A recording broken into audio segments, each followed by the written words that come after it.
Assalamualaikum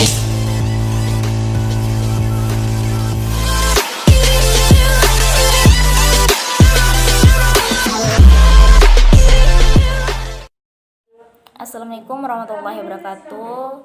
Perkenalkan, kami dari kelompok 2 akan menyampaikan materi mengenai diksi atau pilihan kata.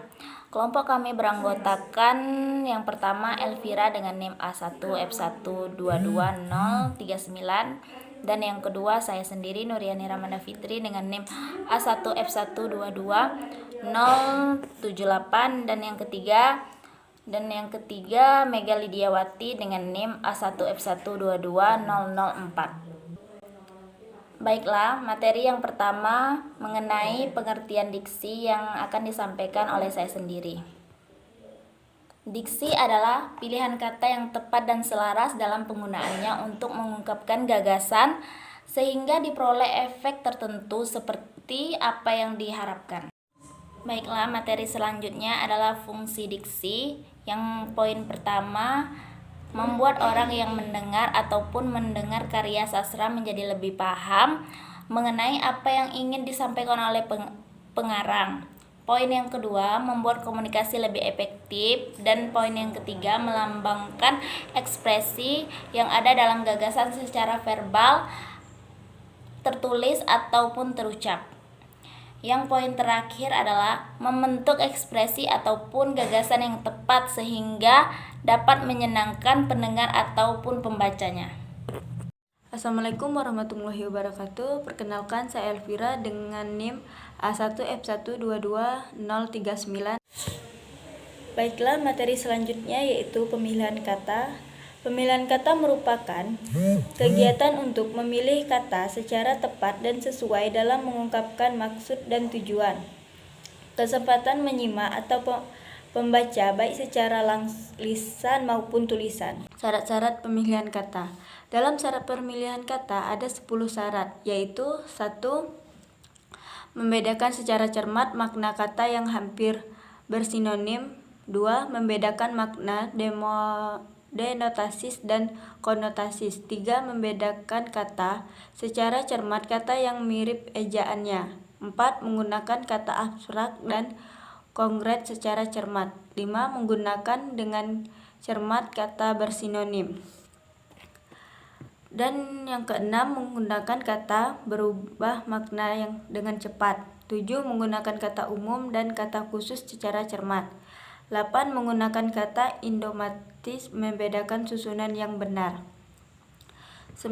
Menggunakan imbuhan asing jika diperlukan. Perlu memahami makna secara tepat. 10. Tidak menafsirkan makna kata secara subjektif. Dan yang berikutnya yaitu syarat-syarat kesesuaian kata. Dalam syarat kesesuaian kata terdiri dari 6 syarat, yaitu yang pertama, menggunakan ragam baku dengan cermat dan tidak mencampurkan penggunaannya dengan kata tidak baku yang hanya digunakan dalam pergaulan. Yang kedua, menggunakan kata yang berhubungan dengan nilai sosial dengan cermat. Yang ketiga, menggunakan kata berpasangan idiomatik dengan berlawanan makna dengan cermat. Yang keempat, menggunakan kata nusa tertentu. Yang kelima, menggunakan kata ilmiah dalam penulisan ilmiah dan komunikasi non-ilmiah seperti surat menyurat dan diskusi umum, menggunakan kata populer. Yang keenam yaitu menghindari penggunaan ragam lisan pergaulan dalam bahasa tulis. Nama saya Mega Lidiawati dengan NIM A1F1222004 akan melanjutkan materi yang selanjutnya. Baiklah, materi yang selanjutnya yaitu jenis-jenis makna kata relasi makna. Beberapa ahli bahasa mengemukakan tentang jenis-jenis relasi makna. Relasi makna terbagi atas 7 jenis, yaitu yang pertama, kesamaan makna atau sinonim. Contoh kata sinonim yaitu bertemu, sama dengan kata berjumpa. Yang kedua yaitu kebalikan makna atau antonim. Contohnya lebar, berlawanan dengan kata sempit. Yang selanjutnya yaitu kegandaan makna dalam kata polisme. Kata polisme yaitu kata yang sama tetapi memiliki makna lebih dari satu dan belum mendapatkan kata imbuhan apapun. Contohnya kata kepala untuk frasa kepala keluarga dan kepala badan pusat. Yang selanjutnya yaitu keempat, ketercangkupan makna atau hiponim dan hipermin. Contoh kata hiponim yaitu anggrek dengan bunga. Anggrek kan adalah sebuah jenis bunga, sehingga makna kata anggrek itu sudah tercangkup dalam makna kata bunga. Homonim yang homofon adalah bunyi kata yang lafalnya sama tetapi makna dan ejaannya berbeda. Contohnya bank dan bank. Homonim yang homograf adalah kata yang sama, ejaannya dengan kata lain tetapi berbeda lafal dan maknanya.